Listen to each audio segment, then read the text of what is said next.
Hi friends, എല്ലാവർക്കും മിഠായി പൊതിയിലേക്ക് സ്വാഗതം.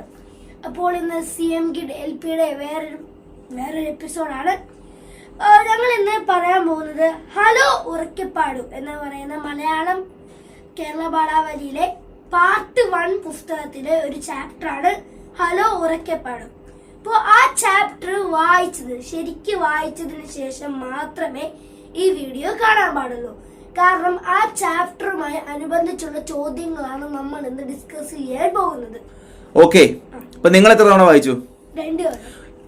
നിഷാൻ 5ാം ക്ലാസ്സിൽ, പാത്തു 3ാം ക്ലാസ്സിൽ. അപ്പൊ ഒരാൾ ഒരു ക്ലാസ് വലുതും ഒരാൾ 5ാം ക്ലാസ്സുകാരനും 3ാം ക്ലാസ്സുകാരിയും 2 തവണ ഇത് വായിച്ചിട്ടിരിക്കുകയാണ്. അപ്പൊ പരീക്ഷ എഴുതാൻ പോകുന്ന 4ാം ക്ലാസ്സുകാരെല്ലാം അത് വായിച്ചെന്നുള്ള ഉറപ്പിൽ വായിച്ചു കഴിഞ്ഞിട്ടുണ്ടെങ്കിൽ മാത്രമല്ലേ കേൾക്കുന്നുള്ളൂ. നിങ്ങൾ വായിച്ചതാണോ? എങ്കിലറിയാൻ ചില ചോദ്യങ്ങൾ. ഹലോ ഉറക്കപ്പാടു എന്നുള്ള ആ ചാപ്റ്ററിൽ 2 പേർ തമ്മിലുള്ള സംഭാഷണമാണല്ലോ മെയിൻ ആയിട്ടും. ആരൊക്കെയാണ് ആ സംഭാഷണത്തിൽ പങ്കെടുക്കുന്നത്? പിന്നെ പട്ടൂസും. പട്ടൂസ് എന്ന് പറയുന്നത് ഒരു പട്ടമാണ്. ആബിദക്കുട്ടിയും പട്ടൂസും. ആ പുസ്തകത്തിൽ തന്നെ ഒരു ചോദ്യമുണ്ട്, ആബിദക്കുട്ടിയും പട്ടൂസും വളരെ സ്നേഹത്തിലാണെന്ന്. പട്ടവും ആബിദയും വളരെ സ്നേഹത്തിലാണെന്ന് നിങ്ങൾക്ക് എങ്ങനെ മനസ്സിലായെന്ന്. നമ്മളെ സംബന്ധിച്ച് CM കിഡ് LPയിൽ ഇതിന്റെ ഒരു ഉപന്യാസ രൂപത്തിലുള്ള 2ാം പേപ്പറുണ്ട്. അവിടെയും ഇതിനെക്കുറിച്ചൊക്കെ വേണമെങ്കിൽ ചോദിക്കാം. സോ നിങ്ങൾക്ക് എങ്ങനെയാ മനസ്സിലായത് വായിച്ചപ്പം അവർ ഭയങ്കര സ്നേഹത്തിലാണെന്ന്? എനിക്ക് വായിച്ചപ്പോൾ മനസ്സിലായത് ആദ്യത്തെ ഒരു ലൈനില് ഈ പട്ടൂസ് ഒരുപാട് മേളിൽ പോകുമ്പോ ഈ ആബിദക്കുട്ടി പറയുന്നുണ്ട് അത്രയും വരെ പോകരുത്. അവര് തമ്മിലുള്ള ആ ഒരു ആബിദക്കുട്ടിയുടെ പട്ടൂസിനോടുള്ള കരുതലിൽ നിന്ന് മനസ്സിലായി. ഇനി അതൊക്കെ പോട്ടെ, നിഷാനെ ഏറ്റവും അടുത്ത കൂട്ടുകാരൻ എന്താ വിളിക്കുന്നേ സ്നേഹത്തോടെ? ചിക്കിടി എന്ന് വിളിക്കാറുണ്ടല്ലോ. ദുആ മറിയം അല്ലേ അവളെ വിളിക്കുന്നത്? എന്താ അപ്പൊ ഈ ചെല്ലപ്പേരൊക്കെ ഇട്ട് വിളിക്കുന്ന ആരാ? സാധാ അടുപ്പമുള്ളവരല്ലേ. പട്ടത്തെ പട്ടൂസ് എന്ന് വിളിക്കുമ്പോ, ആബിദക്കുട്ടിയെ ഇത്താത്ത എന്ന് വിളിക്കുമ്പോ ആ സ്നേഹം കാണുന്നില്ലേ? അങ്ങനെ മൊത്തത്തിലല്ലേ. പറന്നു പോകുമ്പോഴും പട്ടത്തിന് തിരികെ വരാനൊക്കെയാണ് ആഗ്രഹം. എന്തെങ്കിലുമൊക്കെ ആകട്ടെ. അപ്പൊ നിങ്ങൾ കൃത്യമായിട്ട് പഠിച്ചിട്ടുണ്ടെങ്കിൽ ആദ്യം നമ്മുടെ പട്ടൂസ് അങ്ങനെ മേളിലേക്കൊക്കെ പറന്നു പോകുമ്പോൾ ആരോ ആ ചരടെ പിടിച്ച് വലിക്കുന്നുണ്ട്. അപ്പോൾ പട്ടൂസിന് നീരസം തോന്നി എന്നൊരു വാക്കുണ്ട് അതിനകത്ത്. നീരസം എന്താണ് ആ വാക്കിന്റെ അർത്ഥം?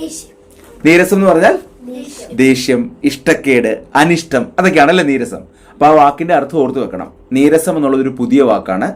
അതുകൊണ്ട് തന്നെ താഴെ പറയുന്നതിൽ ഏതാണ് നീരസം എന്ന വാക്കിന്റെ അർത്ഥമായത്? സ്വാഭാവികമായിട്ടും ചോദിക്കാം. അനിഷ്ടം, ദേഷ്യം, ഇതൊക്കെ വരാം. താഴെ പറയുന്നതിൽ ഏതൊക്കെയാണ് അർത്ഥം? അപ്പൊ അതിന്റെ അർത്ഥങ്ങളെല്ലാം പഠിച്ചു വെക്കണം. ഓക്കെ.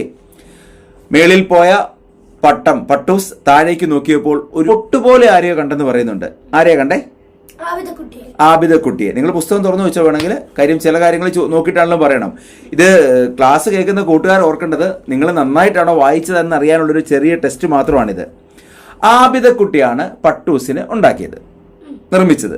ഉറപ്പാണല്ലോ. 4 സാധനങ്ങൾ വേണ്ടി വന്നു നിർമ്മിക്കാൻ. ധൈര്യമുണ്ട് പറയുന്നതൊക്കെ പറഞ്ഞു. വെറും കടലാസ് പേപ്പറാണോ? വർണ്ണക്കടലാസുകൾ. കളർ കടലാസ് മലയാളത്തിൽ എന്താ പറഞ്ഞേ? വർണ്ണക്കടലാസുകൾ വേണ്ടി വന്നു. പിന്നെ പച്ച ഈർക്കോലി അല്ല, ഈർക്കലി. എന്തോ നീർക്കോലി അല്ല, ഈർക്കലി എന്താന്ന് അറിയത്തില്ലേ? തെങ്ങിൽ. അത് തന്നെ, തെങ്ങിന്റെ കൂടെ. യെസ്. അപ്പൊ പച്ച ഈർക്കലി, പശ, നൂല്. ഇനിയൊരു സാധനം ഉണ്ട്, അത് ഉപയോഗിച്ചതേ ഉള്ളൂ, ഇതിനകത്ത് വന്നില്ല. പക്ഷെ ഒരു സാധനം കൂടി ഉപയോഗിച്ചു. ചിറകുണ്ടാക്കിയത് വർണ്ണക്കടലാസ് കൊണ്ട് തന്നെയാണ്. കത്രിക ഉപയോഗിച്ചു. പക്ഷെ കത്രിക നമ്മുടെ പട്ടത്തിൽ ഇല്ലെന്നേ ഉള്ളൂ. ശരി. അപ്പൊ നിങ്ങൾ നന്നായിട്ട് വായിച്ചിട്ടുണ്ട്. അതിനിടയ്ക്ക് ഒരു കാര്യം പ്രത്യേകം ആബിദക്കുട്ടി പറഞ്ഞിരുന്നു, പട്ടൂസെ മുകളിലോട്ട് പോകരുതെന്ന് പറയുന്നുണ്ട്. എന്താ മുകളിലോട്ട് പോയാലുള്ള കുഴപ്പം? കൃത്യം ഒന്ന് വാക്ക് പറയാവോ? കൃത്യമായിട്ട് എന്താ പറഞ്ഞിരിക്കുന്നത്? കാറ്റ് വലിച്ചോണ്ട് പോകുന്നു മാത്രം പറഞ്ഞാൽ മതിയോ? ആ കറക്റ്റ് വാക്കൊന്ന് പറഞ്ഞേ. മുകളിലേക്ക് പോകല്ലേ, കാറ്റടിച്ച് ജലദോഷം ഉണ്ടാകുന്ന പറഞ്ഞല്ലേ. കാറ്റ് നമുക്കറിയാവുന്ന വാക്കാണ്. പക്ഷെ നിങ്ങൾക്ക് CM കിഡിൽ ഇങ്ങനെയുള്ള വാക്കുകൾ കാണുമ്പോൾ ചോദിക്കുന്നത് കാറ്റ് എന്നുള്ളതിന്റെ പര്യായ പദങ്ങൾ എന്തൊക്കെ? കാറ്റ് എന്തെങ്കിലുമൊക്കെ ഉണ്ടോ? ഓപ്ഷൻ ഉണ്ടാകാം. ഇപ്പൊ ഉദാഹരണത്തിന് ഒരു ചോദ്യമാണ്, താഴെ പറയുന്നവയിൽ ഏതാണ് കാറ്റിന്റെ അർത്ഥം ആയത്? എന്നിട്ട് ഉത്തരം എങ്ങനെയാണ്? ആഴി, അമ്പരം, മാരുതൻ, പവനൻ. ആഴി, അമ്പരം, മാരുതൻ, പവനൻ. ആഴി. ആഴി എന്താണെന്നറിയോ? ആഴി എന്തായിരിക്കും? ആഴി കടലാണ്. അമ്പരം, അമ്പര ചുംബികളായ കെട്ടിടങ്ങൾ എന്നൊക്കെ നിങ്ങൾ പുസ്തകങ്ങളൊക്കെ അല്ല, അമ്പരത്തെ ചുംബിക്കുന്ന കെട്ടിടം, വലിയ കെട്ടിടങ്ങളെ പറയുന്നത്. അപ്പൊ അമ്പരം എന്തായിരിക്കും? ആകാശം. അമ്പരം എന്താ? ആകാശമാണ്.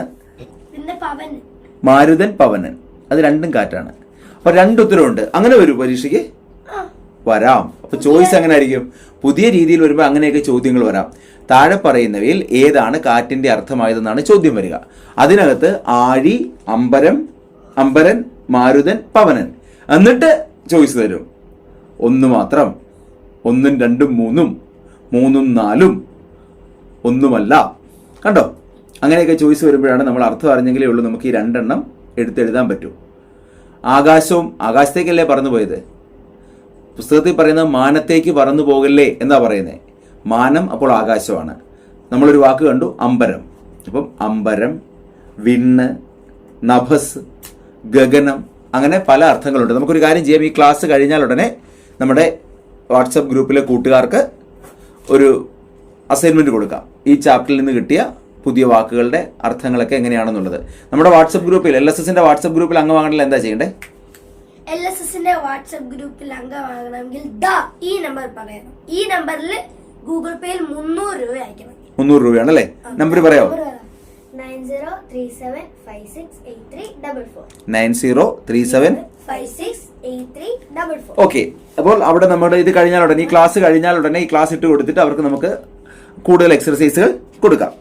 ഓക്കെ. ആകാശത്തെത്തിയപ്പോൾ അങ്ങ് കഥ മാറി. മാനത്തിന് അതിരും വരമ്പുമില്ല. അതുകൊണ്ട് സന്തോഷത്തോടെ എല്ലായിടവും പാറി പറന്ന് നടന്ന് നമ്മുടെ ആബിദക്കുട്ടിയെ പോലും മറന്നുപോയി പട്ടൂസ്. അപ്പൊ ഇവിടെ ഒരു പ്രശ്നമുണ്ട്. മാനത്തിന് അതിരും വരമ്പുമില്ല. എന്താ ഉദ്ദേശിക്കുന്നത്? മാനത്തിന് അതിർത്തിയൊന്നുമില്ല, വളരെ വിശാലമായി കിടക്കുന്നു. അപ്പൊ ഇതൊരു പ്രയോഗമാണ്. അതിരും വരമ്പുമില്ല എന്നുള്ളതൊരു പ്രയോഗമാണ്. നമ്മൾ നിങ്ങളെക്കുറിച്ച്, കുട്ടികളെക്കുറിച്ച് പറയുമ്പം കുട്ടികളുടെ ആഗ്രഹങ്ങൾക്ക് അതിരും വരമ്പുമില്ല, കുട്ടികളുടെ സ്വപ്നങ്ങൾക്ക് അതിരും വരമ്പുമില്ല, അല്ലേ?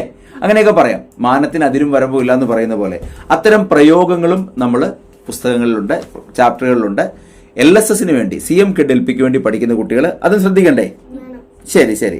അവസാനം ടെൻഷനൊക്കെ അടിച്ചിരുന്നപ്പോഴേ, എല്ലാം കഴിഞ്ഞ് ടെൻഷൻ അടിച്ചിരുന്നപ്പോൾ അമ്പിളിമാമൻ സ്നേഹപൂർവ്വം വാത്സല്യത്തോടെ ചേർത്ത് പിടിച്ച് തിരികെ താഴേക്ക് വിടുന്നുണ്ടല്ലോ.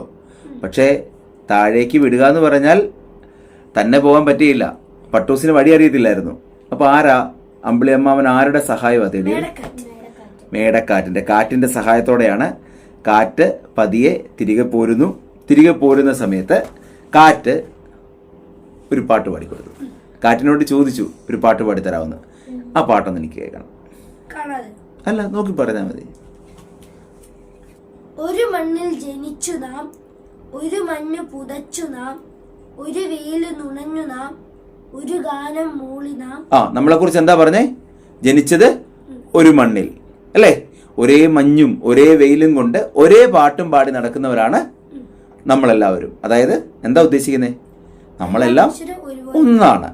ബാക്കി പല വേഷം, പല ഭാഷ, പല നാടുകൾ, എന്നാലും ഒരു നൂലിൽ ചാഞ്ചാടും പല വർണ്ണ പട്ടങ്ങൾ. ഒരു നൂലിൽ ചാഞ്ചാടുന്ന പല വർണ്ണത്തിലുള്ള പട്ടങ്ങളാണ് നമ്മൾ. ശരിയായിരിക്കും, നമുക്ക് പല ദേശമായിരിക്കും, പല ഭാഷയായിരിക്കും, പല വർണ്ണമൊക്കെ ആയിരിക്കും, എന്നാൽ പല നാട്ടുകാരായിരിക്കും. എന്നാലും ആത്യന്തികമായിട്ട് നമ്മളെല്ലാവരും ആരാ? ഒരുപോലെയാണ്. എത്ര രസമുള്ളൊരു പാട്ടാണ്. ആ പാട്ടെല്ലാം കേട്ട് പട്ടൂസ് ഉറങ്ങിയിട്ടെങ്കിൽ തിരിച്ചു പോരുകയാണ്. അങ്ങനെ തിരിച്ചു പോന്ന് അവസാനം രാത്രി ഒരുമിച്ച് ആബിദക്കുട്ടിയും അതുപോലെ നമ്മുടെ പട്ടൂസും സ്വപ്നം കാണുന്നത് പോലും ചന്ദ്രന്റെ അപ്പുറത്ത് ഓടിക്കളിക്കുന്ന കുട്ടികളേക്കാണ്. അങ്ങനെ കണ്ട് അവർ സുഖമായിട്ട് കിടന്നുറങ്ങുന്നു. പക്ഷേ നമുക്ക് ഉറങ്ങാൻ സമയമില്ല. കൃത്യമായിട്ട് പുസ്തകം മുഴുവൻ വായിക്കണം. വായിച്ചു കഴിഞ്ഞിട്ട് തൊട്ട് പിന്നാലെ ഇപ്പോൾ വരും എക്സർസൈസുകൾ. അത് ചെയ്യണം. എന്നിട്ട് വേണം നമുക്ക് കൃഷ്ണഗാഥയിലെ അടുത്ത പാട്ട് പഠിക്കാൻ. ഓക്കെ.